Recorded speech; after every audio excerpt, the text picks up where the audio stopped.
नमस्कार दोस्तों, स्वागत है आप सभी का। दोस्तों अभी मैं किसान के प्लॉट में हूं, जहां उन्होंने लगभग 10 डिसमिल के आसपास ज़मीन में भिंडी की खेती किया हुआ है और उसमें दोस्तों उनको एक समस्या देखने को मिल रहा है।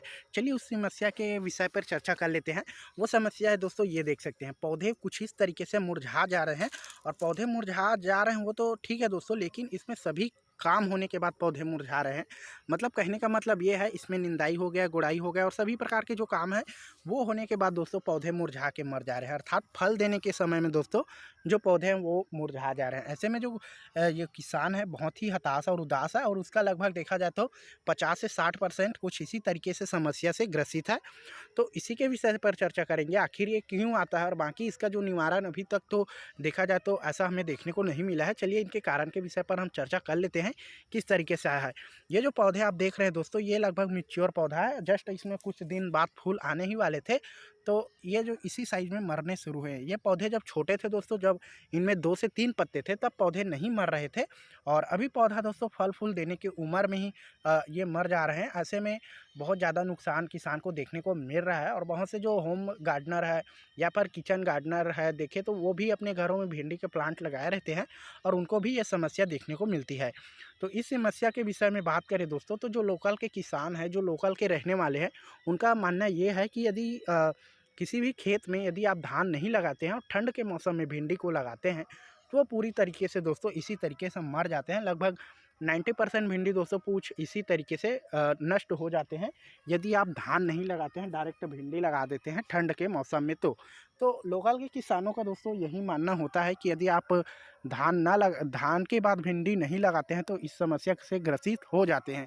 तो ऐसा में बहुत ज़्यादा दोस्तों नुकसान देखने को मिलता है। बाकी चलिए इस पौधे को दोस्तों हम आपको निकाल कर दिखाते हैं और जो समस्या है उन पर गहराई से चर्चा करते हैं। तो यहाँ पर देखिए दोस्तों, पौधे को जो जड़ है वो ज़मीन के अंदर ही सड़ गया है। ये जो समस्या आती है दोस्तों, इसमें होता क्या है कि जो पौधे की जड़ें होती है, ये लगभग मिट्टी के अंदर देखें तो जो भिंडी के पौधे की जड़ होती है 2 से 3 इंच के आसपास होती है। तो समस्या आने के बाद दोस्तों जो पौधे का जड़ है काले रंग के हो जाते हैं, कुछ इस तरीके से सड़ जाते हैं।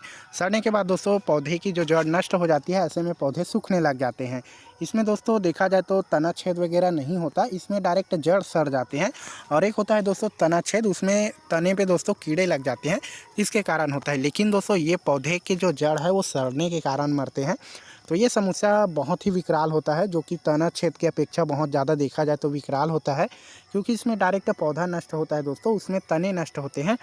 और ये समस्या यदि आपके भी प्लाट में है, यदि आपने प्लांट भी लगा रखे हैं और उनमें भी ये समस्या आपको देखने को मिल रहा है, तो दोस्तों एक बात का आपको विशेष रूप से ध्यान रखना है। भिंडी को समय पर निंदाई गोड़ाई कर दीजिए, उसमें निंदाई गोड़ाई अवश्य करिए, इससे मिट्टी थोड़ा सा सूख जाएगा। और इस बात का आपको विशेष रूप से ध्यान रखना है दोस्तों, जब भी आप पानी की सिंचाई करें तो आप देखें कि मिट्टी को कितनी नमी की आवश्यकता है, या फिर दोस्तों मिट्टी को कब आपने पानी की सिंचाई दिया था। तो इस बात का आपको विशेष रूप से ध्यान रखना है, क्योंकि ज़्यादा पानी पर भी दोस्तों ये समस्या विकराल रूप ले लेता है। जैसे ही आप पानी की सिंचाई करते हैं तो ये एक पौधे से दोस्तों दूसरे पौधे में फैल जाता है, ये बहुत ही ज़्यादा फैल जाते हैं। और ज़्यादा नमी के कारण भी दोस्तों ये समस्या बढ़ जाता है, और ज़्यादा नमी होने के कारण भी ये समस्या देखने को हमें मिलता है। तो ये था एक छोटी सी इन्फॉर्मेशन दोस्तों। बाकी इसके दवा के लिए मैं आपको स्क्रीन पर एक दवा बता दे रहा हूँ, आप उसको ज़रूर डालिएगा। इसको डालने के बाद हो सकता है दोस्तों कि थोड़ा सा आराम मिले। बाकी मैंने तो अभी ट्राई किया है, बाकी 1 ही 2 दिन हुआ है, इसका रिजल्ट मुझे 2-3 दिन बाद देखने को मिलेगा। तो इस पर भी मैं आपको जानकारी देने वाला हूं। तो चैनल को सब्सक्राइब करके बेल आइकन को हिट ज़रूर कर लीजिए, ताकि फ्यूचर में जो भी इन्फॉर्मेशन है आप उसको हमारे चैनल के माध्यम से ज़रूर देखें और उसको मिस ना कर सकें। तो मिलते हैं किसी और नए वीडियो में नए इन्फॉर्मेशन के साथ। चैनल पर नहीं तो सब्सक्राइब करके बेल आइकन को हिट करना बिल्कुल ना भूलें।